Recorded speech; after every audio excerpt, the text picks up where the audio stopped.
Welcome, everyone. I'm Gregg Masters, the producer-co-host of the AMCP podcast series powered by PopHealth Week. Joining me in the virtual studio is lead co-host Fred Goldstein, president of Accountable Health, LLC. On today's show, our guest is Atul Devdar Md, professor of medicine and medical director of rheumatology clinics in the Division of Arthritis and Rheumatic Diseases at Oregon Health and Science University. Dr. Devdar is board certified in internal medicine and rheumatology and is a fellow of the American College of Rheumatology and the American College of Physicians. And with that introduction, Fred, over to you. Thanks so much, Gregg. And Dr. Devdar, welcome back to the AMCP podcast series powered by PopHealth Week. It's great to get you back on the show for an encore appearance for the second discussion of the conference. Why don't you provide just a brief background before we get into some of the additional topics? Yeah, thank you, Fred. Thank you for having me again. My name is Atul Deodhar. I'm a professor of medicine and medical director of the rheumatology clinics at Oregon Health and Science University in Portland, Oregon. And my research interests are in the field of psoriatic arthritis and also in axial spondyloarthritis, which has got ankylosing spondylitis and non-radiographic axial spondyloarthritis. I have a special clinic for patients with psoriatic arthritis, combined clinic where a dermatologist and I see patients together. Unfortunately, it has become a little bit of virtual. We don't see the patient at the same time because of this COVID pandemic, but it's a clinic that provides a multidisciplinary care to the patient with psoriatic arthritis. But that's my background, and I'm happy to expand on that later. Fantastic. So let's begin with discussing a topic that's a lot of interest in population health. And I was very excited to see that it was covered at the ACR Convergence 21 conference. And that's of health equity and looking into disparities in treatment and approaches, et cetera. And I know that one of the presentations was on racial and ethnic disparities in treatment for rheumatic diseases at a large medical center by Rebecca Arroyo. I hope I pronounced her name correctly. Why don't we discuss that to begin with? Yeah, so this is absolutely a very, very important topic, and it's about time that we are waking up to this problem. There is a racial heterogeneity in the U.S. population in different parts of the country, and it is imperative for us to study the racial differences in several things. First is, how does the disease even present in different populations? Is the clinical presentation very similar or the clinical presentation different? So the clinical characteristics could be different depending on the race. And just to give one example on this is that in African Americans, lupus nephritis, we are not talking about that, but just lupus nephritis is worse, much worse in African American compared to lupus nephritis in Caucasians, and the drugs may not work in the similar fashion. So medication use, so availability of the medication and what types of insurance these people have, and the social deprivation or the area where they are living. All of this plays into this, what kind of formulary their insurance company allows them to use, which drugs they are allowed to use. And then the comorbidities are also very different in different racial populations. So from all these point of view, the racial disparity in treatment, the comorbidities in patients with entire rheumatic disease spectrum is very important. At this ACR 2021 meeting, there were several presentations. The one that you are mentioning was an interesting presentation from a large urban center. And they were looking at the treatments that were given to patients with African American versus Caucasian for rheumatoid arthritis and systemic lupus. And the good news, I was very happy that reading that and attending that abstract, was that patients with African American racial background, the most common insurance that they had was Medicaid, which we know has got some restrictions on what drugs we can use. However, what they found out was when they were looking at novel and targeted therapy for rheumatoid arthritis and systemic lupus, there was no difference between Caucasians and African Americans. So I thought this is very good. At least that particular urban healthcare center, they are providing equal care, type of care, irrespective of the patient's ethnic background. Now, one thing that they did not measure is what percentage of patients do not have any insurance. This is the difference between population study as well as opposed to diagnostic study. They can only study the people who come to their urban center, right? So they have some insurance, and in those patients coming to their urban center hospital, there is no difference in the treatment between Caucasians and African Americans, which in itself is a very good thing.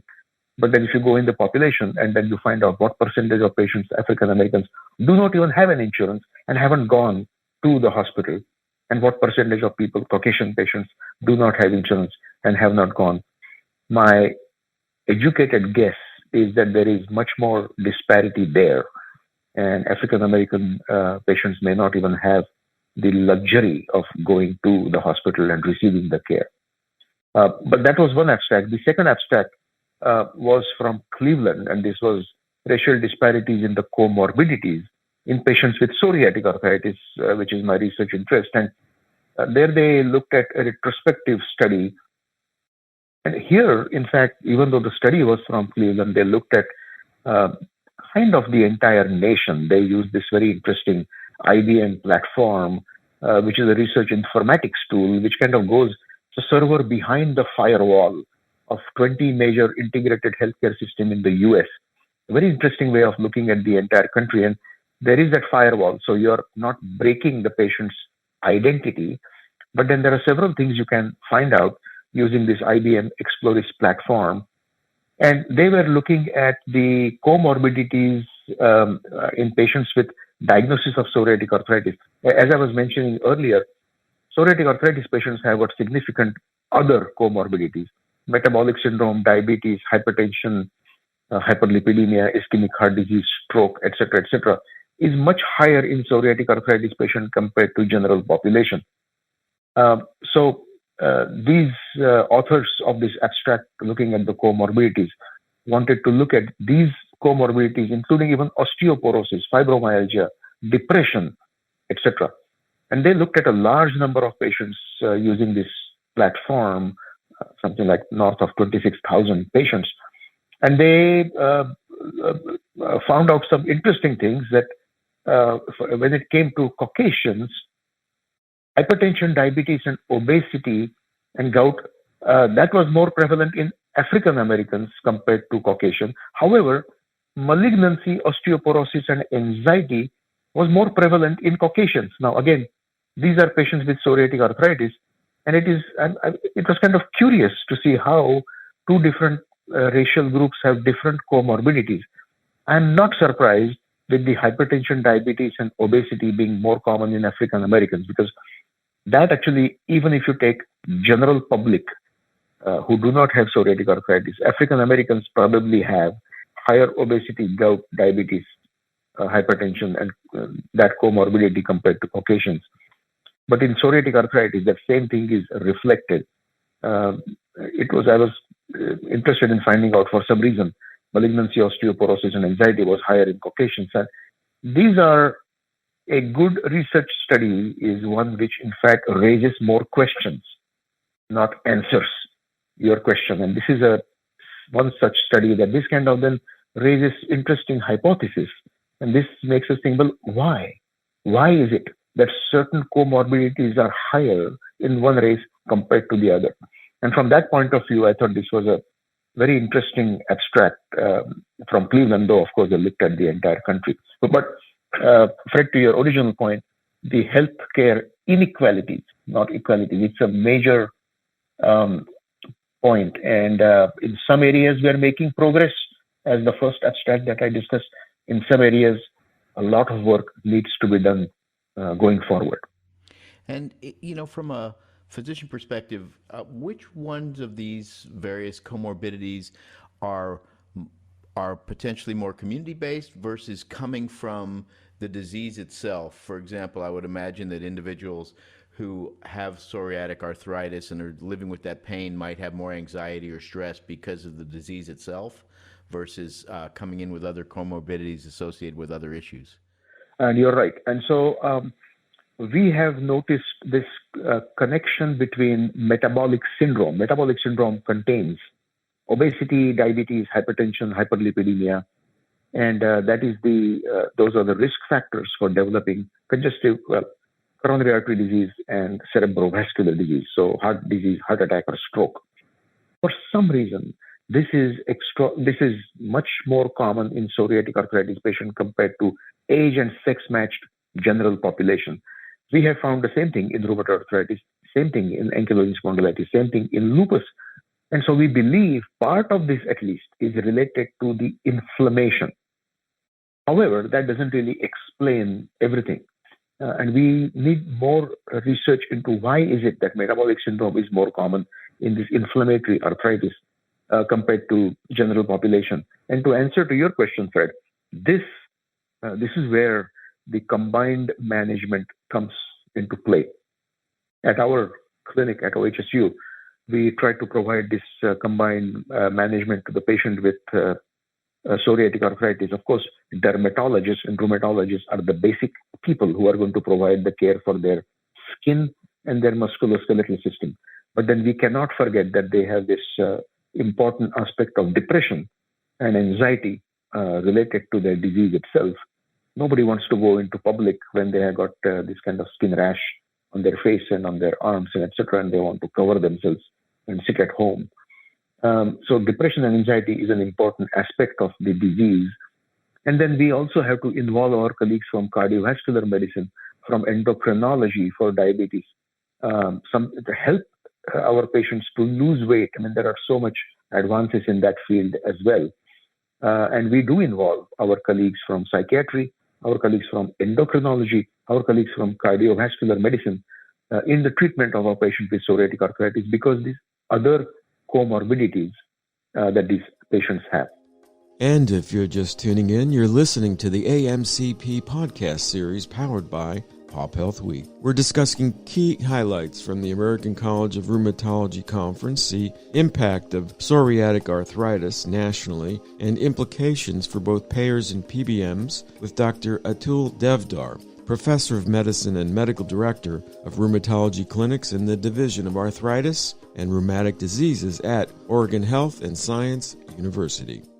And you know, speaking of your clinics, et cetera, we've seen a number of different ways to integrate various practices and specialties together. And you're seeing primary care bringing mental health practitioners either into their practice or available via telehealth to their patients. Are you sort of integrating more of these various specialties into the practice itself and working as a team on the patients, or is it still more of a referral model in and out? Yeah, it is. We started as a more sort of model, which was we actually had a specific mental health professional attached to our clinic. Over the years, unfortunately, with changes in the healthcare system, it has become more sort of, unfortunately, it has become fragmented. We have to refer the patient, and it also depends on the insurance that the patient has and what is allowed and what is not allowed. But this is a very important population health problem that the mental health of this patient is extraordinarily important. Currently, we are referring our patients to psychiatry or to psychology to help them with their depression and etc. We, at present, have moved to that particular model. And I assume you're on an integrated medical record platform or something that links these various groups up? Yes. And so, absolutely. So being at the university, that is the advantage, that we have integrated platform. And what I write, my colleague from cardiology or mental health or dermatology can read, and what they write, I can read. And then that's the beauty. That certainly is definitely helping us for a combined approach to the management of this patient. And I think I do want to, since we are talking about the comorbidities, at some stage, I do want to tell you about an important comorbidity which was discussed at the American College of Rheumatology meeting, and that is fatigue, which also in some ways is related in this whole equation of anxiety, depression. Fatigue is part of that anxiety, depression thing, but it's also part of their inflammation. And this is one of the complaints that the patients have that we actually had neglected for very many years. And there was a lot of information about that in this meeting, but I'll wait if you want to ask me more about the other things, but otherwise we can discuss this. Yeah, no, I think it would be fantastic to get into that area. I know you talked about the diseases, some of these areas striking younger people or they're in the workforce, et cetera. And I would assume that fatigue, which you mentioned is one of the comorbidities, would have a lot of impacts across a number of areas for that individual. Yeah, psoriatic arthritis patients, if you ask them, what is ailing you the most? What are your two top complaints? They say pain and fatigue. This is for the rheumatologists. Of course, they have got skin as their major complaint, with their skin looking bad and inflamed and hurting and itchy, and oh, I don't want to go into public with my skin rash. But it is one of the top three things in psoriatic arthritis. So pain, skin, and fatigue, I should say.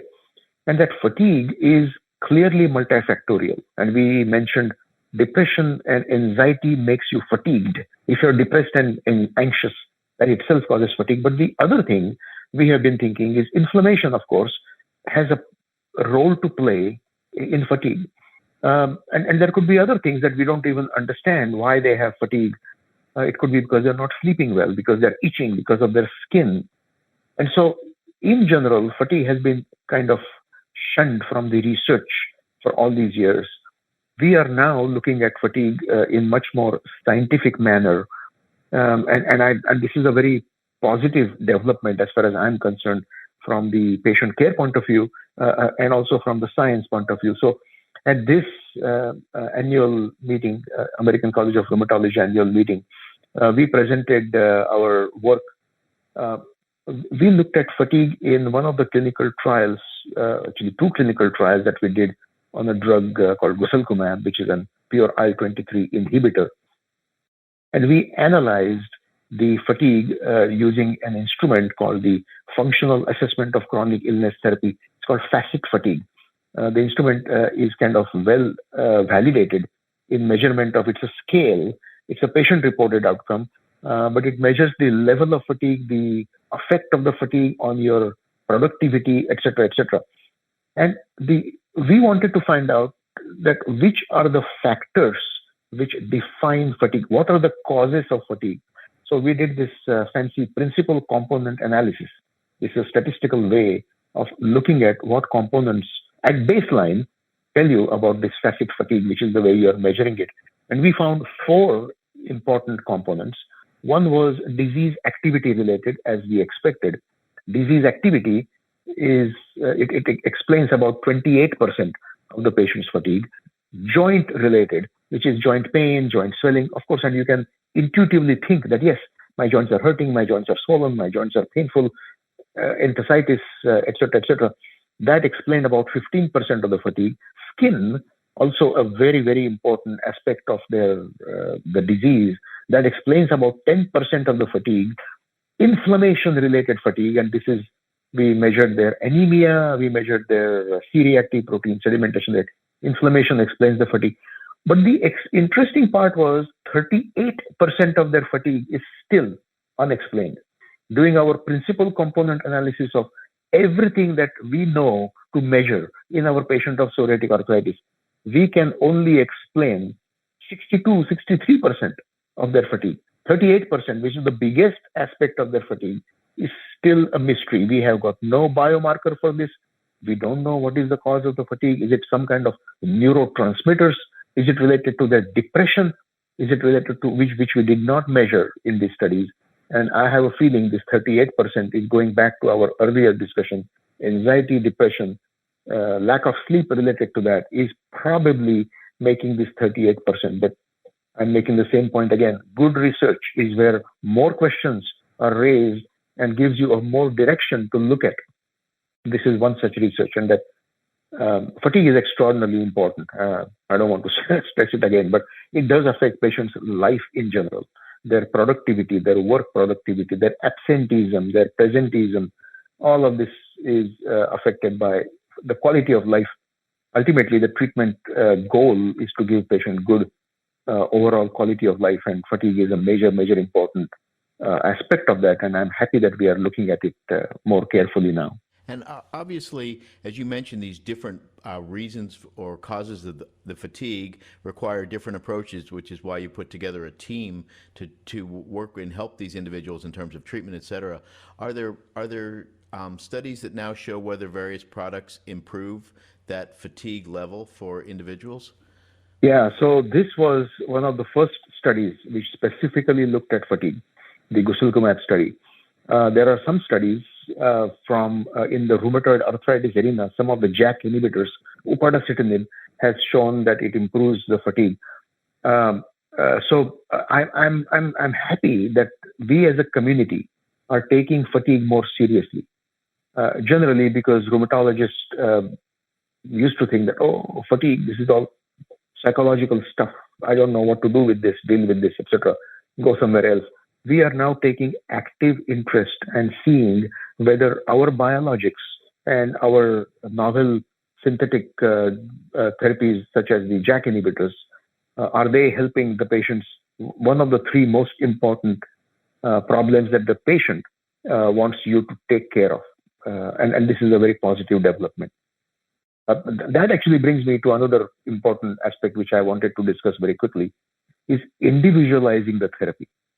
And this is also goes into the safety aspect of that and of a drug. A patient that comes to you, one has to individualize therapy. That would be actually personalized medicine. I mean, that's where the field is going. We are not yet there, that we cannot really say that in this particular patient, this particular drug is going to be important based on these biomarkers, based on their genetic background, based on their imaging, etc., etc. However, this actually is a good segue in this individualized treatment. Not everybody has fatigue as their major issue. They have got other issues. They have got pain issue. They have got inflammatory bowel disease along with their psoriatic arthritis. And we have to take into account, oh, well, what treatment should I be giving this particular patient? Because IL-17 inhibitors I cannot use in patients with inflammatory bowel disease, or they may have uveitis. Here again, I'm talking about the patient as a whole. It's not just their joint aches and pains, which is what as rheumatologists we are interested in, but they might have uveitis, which is a feature of their psoriatic arthritis. Inflammatory bowel disease, which is a feature. For them, fatigue might be, for some patients, that might be the most important thing.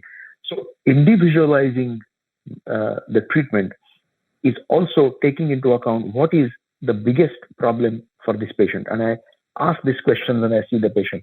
If there is one thing that I can do today, which is going to help you the most, what would it be? Is it your eye? Is it your gut? Is it your fatigue? Is it your pain? Is it your knee joint? I mean, is it your Achilles tendon? What can I do for you, which is going to be making the most impact? And we need to take that approach and help the patient and involve our colleagues of other specialties who will be better than you in taking care of that issue.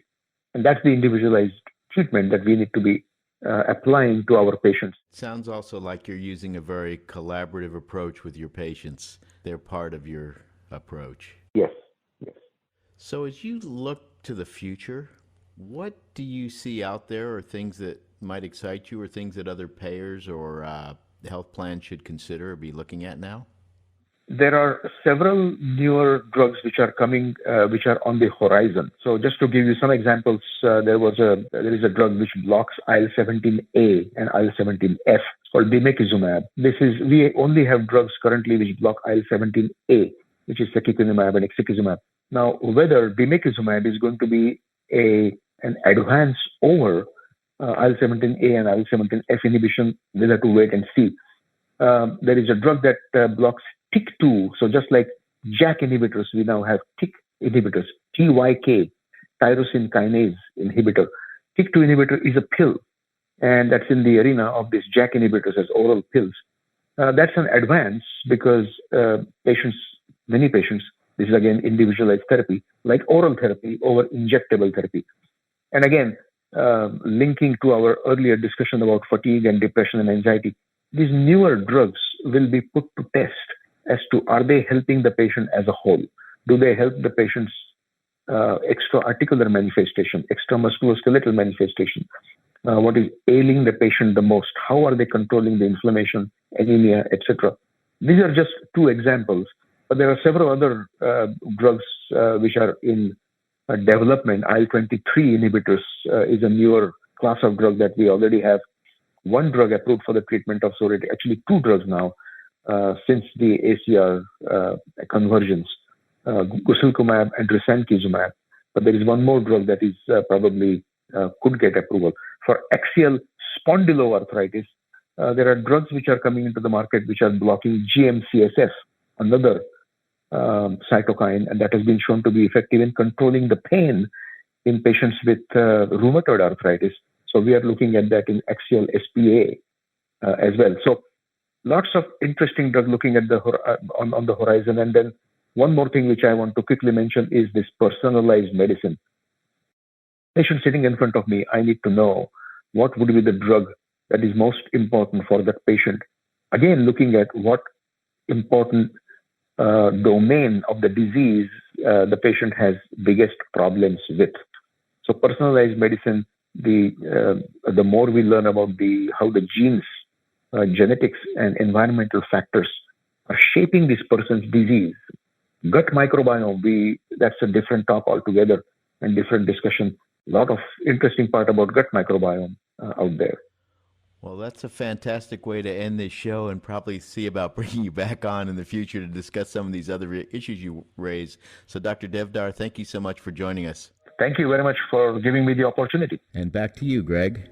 And thank you, Fred. That is the last word for today's broadcast. I want to thank Dr. Atul Devdar, Professor of Medicine and Medical Director of Rheumatology Clinics in the Division of Arthritis and Rheumatic Diseases at Oregon Health and Science University, for his time and insights. For more information from the American College of Rheumatologists Convergence 2021 conference, go to www.acr21.amcp.amcpmeetings.org. For the AMCP podcast series powered by PopHealth Week, my co-host Fred Goldstein and Dr. Atul Devdar, this is Gregg Masters, encouraging you to follow, like, and subscribe to the series via www.amcp.org/podcast or the podcast platform of your choice. PopHealth Week streams live on healthcarenowradio.com at 5:30 a.m., 1:30 p.m., and 9:30 p.m. Eastern,